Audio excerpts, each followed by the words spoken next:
जी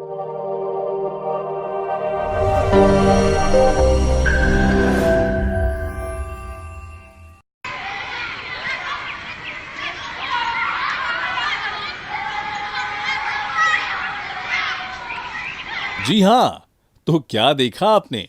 park में कुछ लोगों को कुछ करते हुए देखा। देखा कि कुछ कार्य उनकी जिंदगी में चल रहे हैं, मतलब कंटिन्यूटी में है। चलिए दोबारा देखते हैं। बच्चे खेल रहे हैं। Children are playing. एक लड़की रस्सी कूद रही है। A girl is skipping the rope. एक बच्चा झूला झूल रहा है। A boy is swinging. दो औरतें आपस में बात कर रही हैं। Two women are talking to each other. तो देखा आपने, इन सब की जीवन में कुछ ना कुछ काम चल रहा है। क्या आपके जीवन में भी कुछ काम चल रहा है? आप मुझे देख रहे हैं।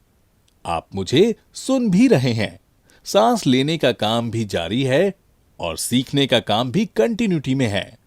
जब भी आप बताएं कि यह कार्य जिंदगी में चल रहा है, अर्थात कंटिन्यूटी में है, जब भी कार्य या एक्शन शुरू हुआ परंतु अभी खत्म नहीं हुआ, मतलब कंटिन्यूटी में है, उसे हम प्रेजेंट कंटिन्यूअस बोलते हैं। जब भी आप किसी काम की कंटिन्यूटी के बारे में बताना चाहें तो सब्जेक्ट लगाएं। सब्जेक्ट के बाद हेल्पिंग वर्ब लगाएं।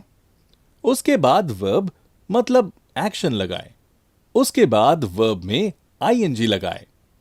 हमने टेक्नोलॉजी लेसन में सब्जेक्ट, हेल्पिंग वर्ब और वर्ब के बारे में पढ़ा है। यदि वो लेसन आपने नहीं लिया है तो पहले वो चैप्टर पूरा करें। चलो हम दोबारा पहले सीन को देखते हैं। बच्चे खेल रहे हैं, तो इसमें डूअर या सब्जेक्ट या परफॉर्मर कौन है? बच्चे मतलब चिल्ड्रन। जब कभी हम बात करें कि काम जारी है, काम कंटिन्यूटी में है, तो हेल्पिंग वर्ब होता है इज या एम या आर। सिंगुलर के लिए इज, प्लूरल के लिए आर। और अगर हम बात करें स्वयं अपनी तो एम। इसका मतलब ही या शी या इट के लिए इस्तेमाल करते हैं इज, आई के लिए इस्तेमाल करते हैं एम, और यू या वी या दे के लिए आर। तो जैसा कि आप देख रहे हैं, बच्चे मतलब प्लूरल, चिल्ड्रन बन गया चिल्ड्रन आर, और खेलने के लिए प्ले, जिसमें हम आईएनजी लगाएंगे, तो फॉर्मूला क्या था? Subject, helping verb, verb, I N G. तो ये क्या बन गया? Children are playing. तो सेंटेंस बन गया चिल्ड्रन आर प्लेइंग। अब दूसरा सीन देखते हैं। एक लड़की रस्सी कूद रही है, मतलब रस्सी कूदने का काम जारी है। इसमें जो डूअर या परफॉर्मर सब्जेक्ट है वो एक लड़की है। इसे हम इंग्लिश में कहते हैं अ गर्ल। वही फॉर्मूला लगाते हुए subject, helping verb, verb, I N G. A girl जो है सिंगुलर तो आएगा इज। रस्सी कूदना होता है स्किपिंग द रोप। तो आप क्या बोलेंगे? अ गर्ल इज स्किपिंग द रोप। अब तीसरा सीन देखते हैं। एक बच्चा झूला झूल रहा है। एक बच्चा मतलब a child, subject, helping verb, verb, I N G. A child जो है सिंगुलर तो आएगा इज। झूला झूलने को बोलते हैं स्विंगिंग। तो आप क्या बोलेंगे? A child is swinging. अब चौथा सीन देखते हैं। दो औरतें आपस में बात कर रही हैं।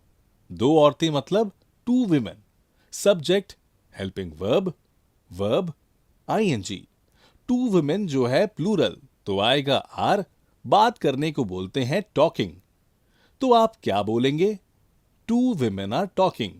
जी हां, अब यह आपके लिए बनाना बहुत आसान हो गया है। पहले चलिए हम खुद की बात करते हैं। अपनी बात करते हैं मतलब आई की।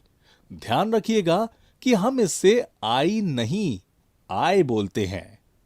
अभी जिंदगी में कुछ काम चल रहा है। जी हां, आप सीख रहे हैं। सीखने को कहते हैं लर्न। आप अपने लिए क्या हैं? आई। आई के साथ क्या आएगा? इज, एम या आर? एम आएगा। I am. सीखने को कहते हैं लर्न, और इसमें आईएनजी लगाएंगे तो अब क्या बनेगा? I am learning.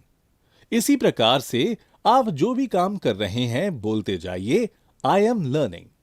आप देख भी तो रहे हैं मुझे। I am seeing you. Spoken में आप बोल सकते हैं, लेकिन बेहतर है कि आप बोलें I am looking at you. बात कर रहे हैं, मैं बात कर रहा हूं। आई एम स्पीकिंग या फिर आई एम टॉकिंग। तो आपके लिए आज का काम आई के साथ एम लगाइए और वर्ब में आईएनजी लगाकर बोलिए, जैसे कि आप यू की बात करते हैं। जैसे आप मुझे देख रहे हैं और इस समय मैं आपसे बात कर रहा हूं, तो बोलेंगे यू आर टॉकिंग। ऐसे ही शी और इट की बात करेंगे। इस समय ही, शी या इट जिंदगी में कोई काम चल रहा है, तो ही के साथ क्या आएगा? He is.